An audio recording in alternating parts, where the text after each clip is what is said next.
नमस्कार। बहुत स्वागत है आपका अपने YouTube चैनल ज्ञानोहॉलिक पे। मैं हूँ वर्णिमा और आज मैं आपके लिए जो कहानी लेकर आई हूँ वो है भगवान शिव और माता पार्वती के विवाह से संबंधित।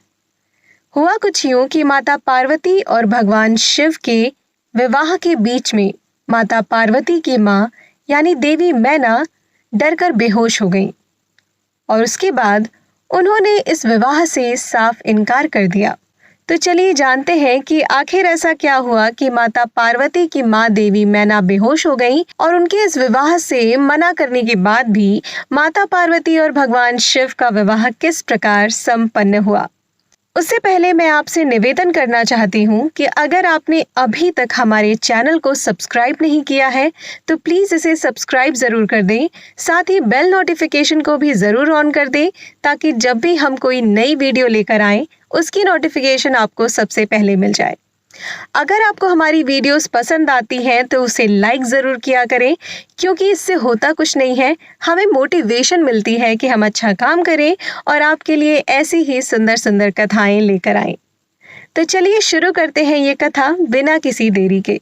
हम सभी जानते हैं कि माता पार्वती ने कितने जन्मों तक तपस्या की है भगवान शिव को पति रूप में प्राप्त करने के लिए।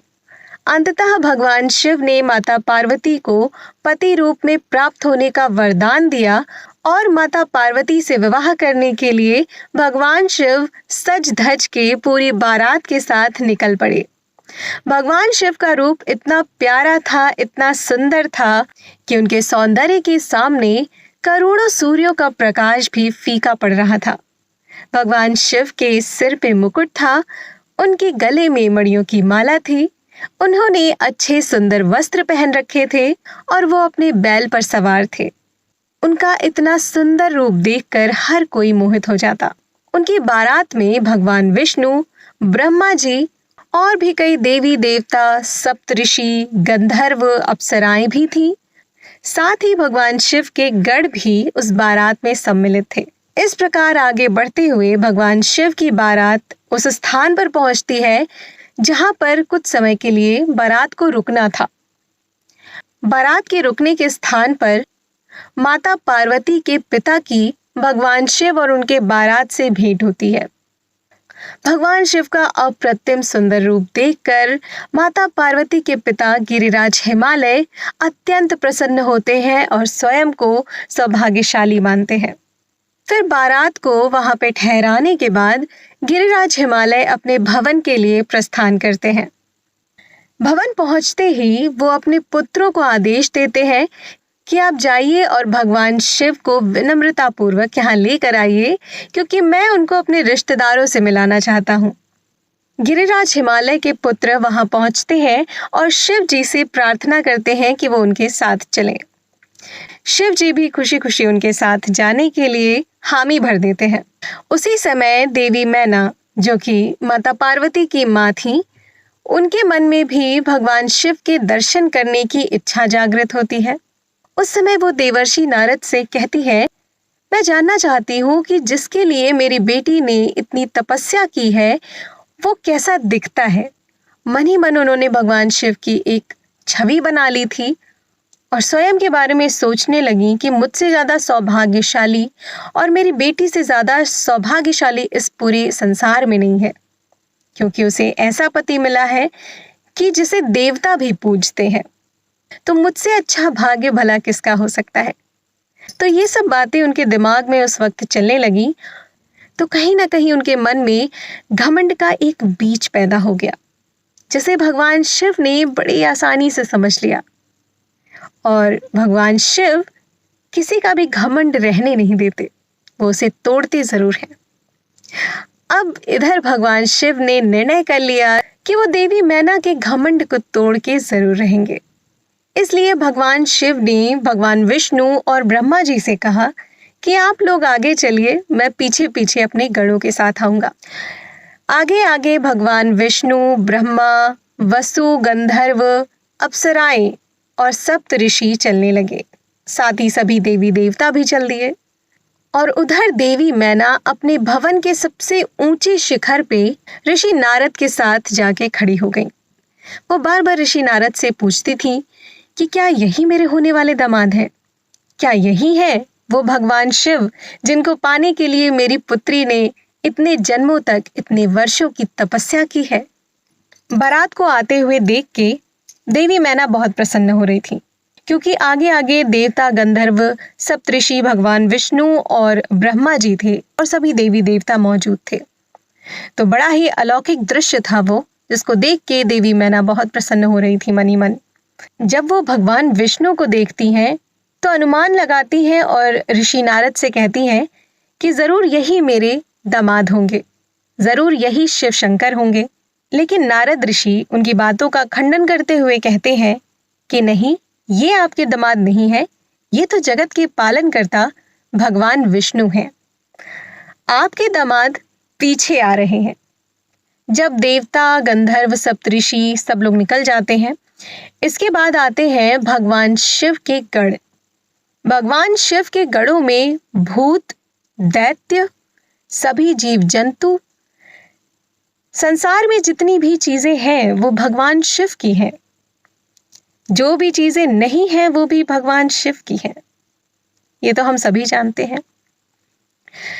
भगवान शिव कभी किसी से नहीं कहते कि तुम मेरी पूजा कर सकते हो या तुम मेरी पूजा नहीं कर सकते हो। वो सबको अपनाने वाले हैं। इसीलिए भगवान शिव की बारात में देवताओं के साथ दैत्य भी खुशी मनाते हैं।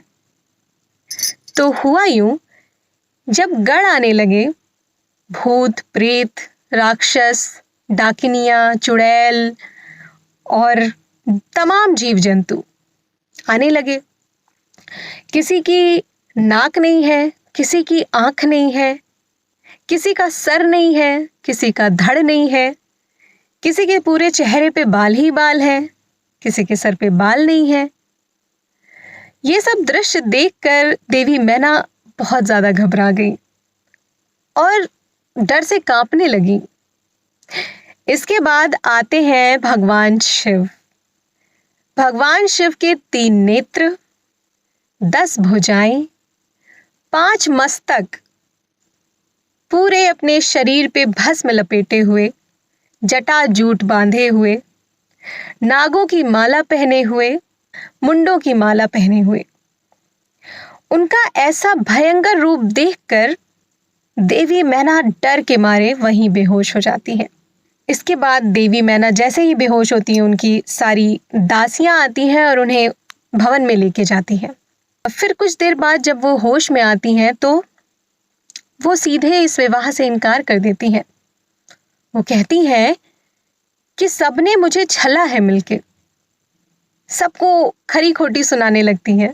साथ ही माता पार्वती को भी खूब खरी खोटी सुनाती हैं कि तूने किस जन्म का बदला लिया है हमसे। आखिर क्या पाप किया था हमने? मेरा तो मन करता है कि मैं तेरे शरीर के टुकड़े टुकड़े कर दूं, खुद भी मर जाऊं और तुझे भी मार दूं। तरह तरह की बातें, इतना क्रोध। उस समय भगवान शिव और माता पार्वती के विवाह के लिए उनकी मां ने बिल्कुल मना कर दिया। बहुत लोगों ने उन्हें समझाया, सभी सप्तऋषियों ने समझाया, नारद ऋषि ने समझाया, उनके पति ने गिरिराज हिमालय ने उन्हें समझाया, फिर अंत में भगवान विष्णु ने उन्हें समझाया। भगवान विष्णु उनसे कहते हैं कि आप जो समझ रही हैं ऐसा नहीं है। भगवान शिव का रूप अत्यंत सुंदर है। वो आपको ऐसा रूप क्यों दिखाना चाहते हैं मैं नहीं जानता, लेकिन ये जरूर उनकी कोई लीला ही है। इसलिए आप चिंता ना करें और इस विवाह को अपनी सहमति दें। उनके समझाने के बाद देवी मैना मान जाती हैं, लेकिन वो एक शर्त रखती हैं कि विवाह मैं तभी करूंगी जब भगवान शिव अपने सुंदर रूप में आएंगे। उनकी ये शर्त सुन के सभी मान जाते हैं। फिर सभी देवता भगवान शिव के पास जाते हैं और उनसे इस शर्त के बारे में बताते हैं। भगवान शिव भी खुशी खुशी राजी हो जाते हैं और अपना सुंदर रूप धारण करके आते हैं। इसके बाद भगवान शिव और माता पार्वती का विधिवत विवाह संपन्न होता है और खुशी खुशी सभी कार्यक्रम निपटाए जाते हैं। तो ये थी एक घटना भगवान शिव और माता पार्वती के विवाह कार्यक्रम से संबंधित। उम्मीद है आपको ये कहानी और ये वीडियो पसंद आई होगी। अगर पसंद आई हो तो इसे लाइक जरूर करें, साथ ही दूसरों से भी शेयर करें। मिलते हैं अगले वीडियो में, तब तक के लिए धन्यवाद।